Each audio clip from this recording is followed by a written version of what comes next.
আপনারা অনেকেই আমার গান শুনেছেন, কিন্তু অনেকেই জানেন না আমার এই গানের জগতে আসা। যেনাদের জন্য, যেনাদের উৎসাহ এবং প্রেরণা আমাকে এই গান লিখতে সহযোগিতা করেছে, ওনারা আর কেউ নয়, ওনারা আমার দীর্ঘদিনের অফিস কলিগ, স্যার ম্যাডাম এবং আমার সঙ্গে একসঙ্গে কর্মরত আমরা যারা একসঙ্গে কাজ করি, আমার সব বন্ধুরা। তো আজকে আমরা একসঙ্গে অনেকে নেই, বিভিন্ন জায়গায় চলে গেছি। তাই এই সোশ্যাল মিডিয়ার মাধ্যমে আমি সবাইকে ধন্যবাদ দিতে চাই, কারণ আমি যে কোম্পানিতে কাজ করি সেখানে প্রতি বছর আমাদের একটা কম্পিটিশান হতো এবং সেখানে আমি পার্টিসিপেট করতাম, আর সেখান থেকেই আমার লেখা শুরু। তো আসুন, সেখানেই একটা কবিতা আমি যেটা লিখেছিলাম, আমারই লেখা কবিতা আজকে আপনাদেরকে শোনাবো, এবং সেটা সেভ ড্রাইভ সেভ লাইফের ওপরে লেখা। কবিতাটির নাম নিত্যদিনের যাত্রী। বাবুরা, ও বাবুরা, কিছু ভিক্ষা দেবেন? আমি একজন অন্ধ ভিখারি।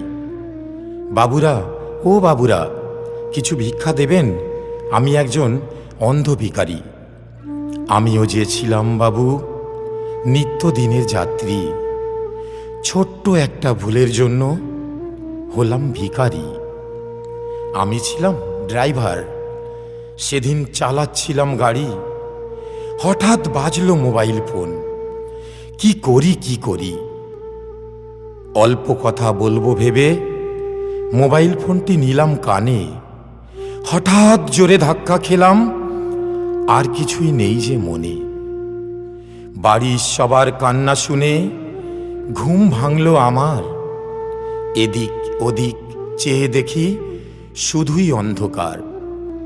বুঝলাম তখন দৃষ্টি আমার হারিয়ে যে গেছে, সেদিনের সেই মোবাইলের আওয়াজ এখনো কানে বাজে। তাই সবারে মিনতি করি, নিয়ম মেনে চালাবেন গাড়ি। সঠিক পথে চলুন বাবুরা, বলছে এই অন্ধ ভিখারি। বাবু গো বাবু, আমিও যে ছিলাম বাবু নিত্যদিনের যাত্রী। ধন্যবাদ।